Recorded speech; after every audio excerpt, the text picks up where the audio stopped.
Bonjour à tous, j'espère que vous allez bien. Aujourd'hui on se retrouve avec une vidéo un petit peu spéciale. Non, je ne suis pas malade, non, je ne viens pas de me réveiller, même si ça peut donner l'impression. Et oui, je filme dans mon lit et c'est le bordel. Mais c'est pas grave, je tenais quand même à vous filmer la vidéo parce que ça fait quelques temps que j'en ai pas filmé. Enfin, en vrai, je devais vous en poster une le week-end dernier. Et j'étais pas du tout, mais pas du tout motivée ou dans l'optique de poster la vidéo et tout ça. Donc je me suis dit bon, on va laisser un petit peu de temps passer histoire de te remotiver et puis on verra ce que ça donne après. Aujourd'hui, j'ai décidé de vous retrouver avec une petite vidéo spéciale un petit peu de discussion comme ce que j'avais fait la dernière fois avec le petit, enfin ce que les résolutions avaient donné. Mais cette fois-ci, je me suis dit, en fait c'est en relisant mes journaux intimes et tout ça, je me suis dit que tous les ans je m'étais donné plein de conseils à n'importe quel moment de l'année et je les ai jamais vraiment appliqués. Je sais pas si vous êtes vous aussi ce genre de personne, vous vous donnez des conseils ou vous donnez des conseils aux gens. Par exemple, je sais pas, il y a une amie qui va foirer ses examens, vous lui dites mais non t'inquiète pas, révise un petit peu plus et puis ça va aller. Et cette personne va vous écouter, elle va réviser un petit peu plus. Mais quand vous vous donnez vous-même le conseil de réviser un petit peu plus, bah là, il n'y a plus personne. Donc aujourd'hui, je me suis dit que j'allais refaire un petit récapitulatif de tous les conseils les plus importants que je m'étais donnés et vous les donner en espérant que vous allez les suivre ou du moins vous en inspirer, enfin j'espère.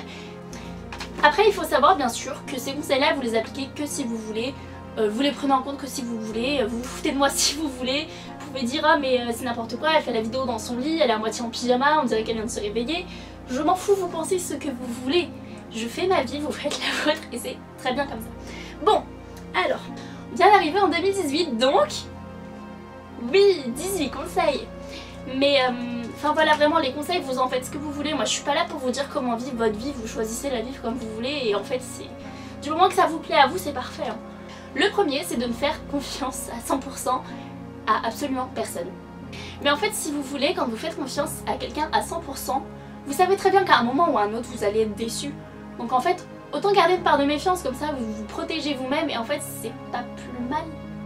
Enfin, je sais pas si vous avez déjà fait confiance à 100% à quelqu'un et que vous avez jamais été déçu, c'est super pour vous, continuez comme ça. Mais ceux qui ont déjà été blessés ou déçus par certaines personnes, vous savez que faire confiance à 100% à quelqu'un, c'est clairement pas une bonne solution. Donc toujours garder une petite part de méfiance, même si c'est juste un 1%. Le deuxième, il est aussi très négatif, mais j'ai appris au cours de ma vie que les gens, ils viennent dans ta vie, enfin non, ils viennent vers toi, et puis ils repartent comme ça quelques heures, quelques jours, semaines, ou mois ou années après, c'est des choses qui arrivent, les gens ne sont pas là pour rester avec toi toute ta vie. Enfin je veux dire, les meilleures amies que je m'étais fait en maternelle, au lycée elles sont parties. Déjà au collège c'était plus trop ça, mais bon au lycée elles sont parties, les gens que j'ai rencontrés au lycée, je suis arrivée à la fac, ils sont partis.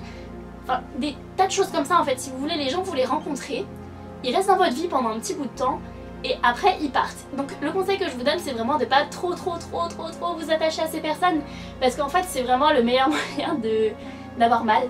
Donc évitez si vous pouvez. Vous avez le droit de vous attacher, je vous dis absolument pas le contraire, c'est super quand on s'attache à quelqu'un, que la personne reste et tout ça. Mais enfin quand la personne est part, je peux vous assurer que vous n'êtes pas dans un très bon état. Ensuite, le troisième conseil, je vous assure qu'il est beaucoup plus positif que déjà les deux premiers, c'est d'économiser. On sait jamais ce qui peut vous arriver, alors mettez des sous de côté. Si ça se trouve, vous allez devoir partir, vous allez devoir changer de voiture.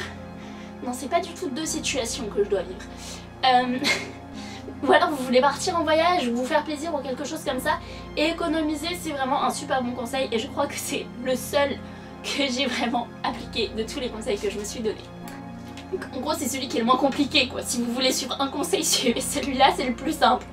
Le quatrième conseil que je pourrais vous donner, c'est apprendre à vous faire confiance ou du moins assumer la personne que vous êtes. Enfin je veux dire, se faire confiance c'est quelque chose de très compliqué quand vous êtes quelqu'un comme moi qui n'a absolument pas confiance en soi pour plusieurs raisons. Mais petit à petit vous allez apprendre à vous faire confiance en vous lançant des petits défis, par exemple parler à un inconnu dans la rue. Oui ça paraît très con comme ça mais je peux vous assurer que devoir parler à quelqu'un que vous ne connaissez pas ça peut vous donner confiance en vous. Et je peux vous assurer qu'une fois que vous avez confiance en vous c'est vraiment super. Le cinquième conseil, c'est toujours dire ce que vous pensez. Toujours dire ce que vous avez à dire, ce que vous ressentez. Parce que, enfin, gardez les choses au fond de vous pour pour éviter de faire mal aux gens, c'est bien. Genre, vous pensez aux autres et c'est super. Bon, un exemple concret. J'ai eu des problèmes avec une certaine personne tout au long de mon enfance. Et cette personne, elle a jamais vraiment été là. Et je lui ai jamais vraiment dit ce que je ressentais. Je lui ai jamais dit que c'était une personne qui me manquait, qui était jamais là quand j'en avais besoin. Je lui ai jamais vraiment dit tout ce que je ressentais en fait par rapport à la situation. Et il y a quelques semaines, j'ai fait ce que je voulais faire depuis 3 ans, donc je lui ai dit qu'en fait il avait jamais été là. Et j'ose même pas vous dire à quel point ça m'a libérée en fait. Je me suis sentie tellement soulagée d'avoir enfin réussi à dire tout ça. Donc vraiment, si je peux vous donner un autre conseil, c'est vraiment dire ce que vous ressentez. Et enfin, si ça vous fait souffrir, très clairement, dites-le, parce que vous pouvez pas rester comme ça en fait. C'est un coup à vous rendre super malheureux et on évite de commencer 2018 comme ça. Ensuite, il faut savoir que dans la société, les gens y parlent. Vous allez toujours entendre des « Oh, mais il y en a qui ont dit que sur Bidule, il avait fait ça, ceci, cela. Oh mais non, mais lui c'est un connard, il faut surtout pas que tu continues de lui parler. » Mais en fait, c'est pas aux autres de décider de ce que vous pensez d'une certaine personne, ou de ce que vous devez faire, ou de ce que la personne doit être. C'est à vous de faire vos propres choix, donc n'écoutez pas ce que les autres disent. Enfin, je veux dire, franchement, si on écoute ce que les gens disent, on n'en a pas fini en fait. Parce que tout le monde est un connard, tout le monde est une pute, tout le monde mériterait de crever en fait. On a tous des avis différents sur certaines personnes. Par exemple, c'est pas parce que numéro 1 pense que numéro 2 est une pute que numéro 3, 4, 5 doivent penser que numéro 2 est une pute et que numéro 1 a raison. Pour être tranquille dans votre vie, n'écoutez pas ce que les gens disent. Ensuite, petit conseil numéro 7, toujours prévoir des plans B ou C ou D. Enfin bref, prévoyez beaucoup de plans de secours. Les plans de secours pour n'importe quoi. Je peux vous assurer que c'est toujours utile. Par exemple, on prend les études. Je fais une licence d'anglais. Mais très honnêtement, la deuxième année, les résultats ils suivent pas et ça me fait plus chier qu'autre chose de me lever tous les matins pour y aller. Et j'ai pas de plan B. Enfin si, j'en ai un, je l'ai trouvé hier matin, mais jusqu'à présent j'avais pas de plan B et c'était une vraie galère parce que du coup je me levais le matin pour faire quelque chose qui ne me plaisait plus tant que ça. Maintenant que j'ai trouvé un plan B, je me lève et puis je me dis je fais autant de choses que je peux. Et puis si ça fonctionne pas, c'est pas grave, j'ai un plan de secours et comme ça je suis tranquille. Je sais pas si vous avez compris, mais en fait les plans de secours c'est vraiment très important parce que des fois vous vous retrouvez bloqué dans une situation, vous savez pas comment faire et si vous avez pas de plan de secours, vous êtes dans la merde. Ensuite, en conseil numéro 8, trouvez quelque chose de motivant. Si vous faites quelque chose qui vous motive pas, vous aurez jamais vraiment envie de le finir. Lisant un livre, vous êtes arrivé à la 3e page et en fait le livre, il vous motive pas plus que ça, c'est un livre d'école à lire, obligatoire, enfin... Très clairement, vous n'avez pas envie de continuer de le lire. Non seulement il vous a imposé, mais en plus il est nul. Enfin il est nul, ça dépend du point de vue que vous avez. Mais en général, il est pas top. Faut vraiment trouver quelque chose de motivant. Par exemple, moi je sais que je me dis, le soir, quand je dois lire un livre obligatoire par la fac, et que je ne l'aime pas du tout, je me dis je lis un chapitre et puis après j'ai le droit à un chocolat. Oui, le chocolat est ma motivation principale. C'est comme ça. Mais enfin voilà, en fait vous pouvez vous trouver des choses motivantes comme ça. Le petit conseil numéro 9, ça serait de tester de nouvelles choses.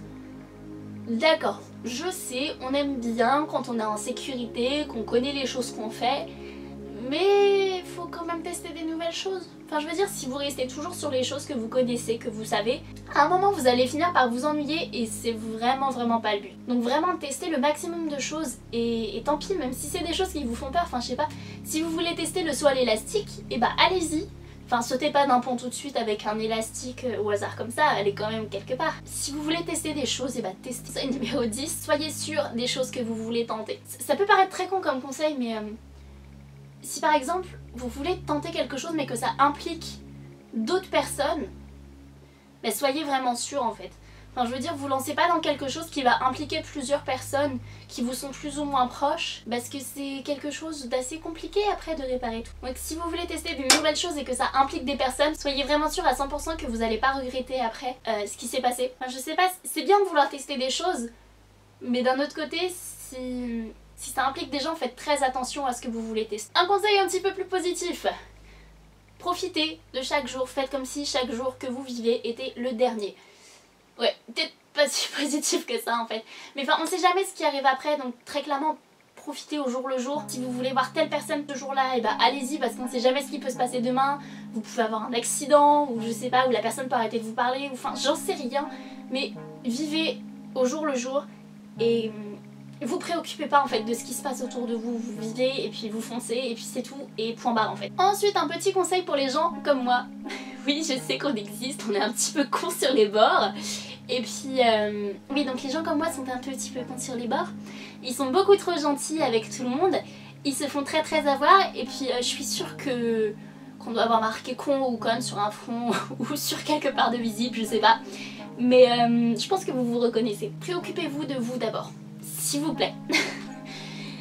C'est le conseil le plus important pour les gens altruistes et qui font toujours passer les autres d'abord.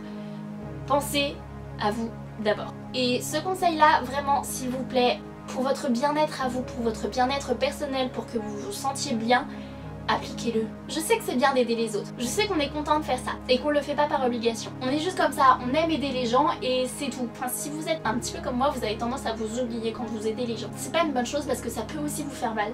Enfin, un exemple concret. En 2013, j'étais sur un groupe contre la mutilation ou scarification, appelez ça comme vous voulez.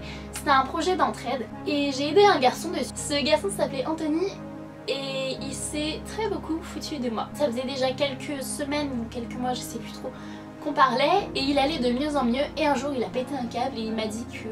Il m'a envoyé des photos et puis il m'a dit que cette fois-ci c'était trop, qu'il n'en pouvait plus et que très clairement il allait en finir. Ce garçon là il habitait pas du tout, mais pas du tout à côté de chez moi. Donc ce que j'ai fait c'est que j'ai contacté ses parents, que j'ai trouvé miraculeusement. Et il s'est avéré que ce garçon m'avait menti parce que tout simplement il aimait qu'on lui porte de l'attention. J'étais moi aussi dans un état pas très top, on va dire ça comme ça. Mais j'ai mis mon état à moi de côté pour me préoccuper de lui. Et en fait il m'a menti et je me suis sentie tellement encore plus mal que ce que j'étais déjà à ce moment-là. Enfin je me sentais vraiment très mal en fait de me dire que je m'étais mise de côté pour aider cette personne qui en fait n'en valait pas la peine. Et ça a souvent été comme ça, j'ai toujours voulu aider les gens et en fait à chaque fois je me suis fait avoir. Votre bonheur à vous c'est le plus important et le bonheur des autres il viendra après. Ensuite, en conseil numéro 13, c'est faire vos propres choix. Oui je sais, il y en a certainement qui arrivent déjà à le faire et ils trouvent les conseils totalement stupides.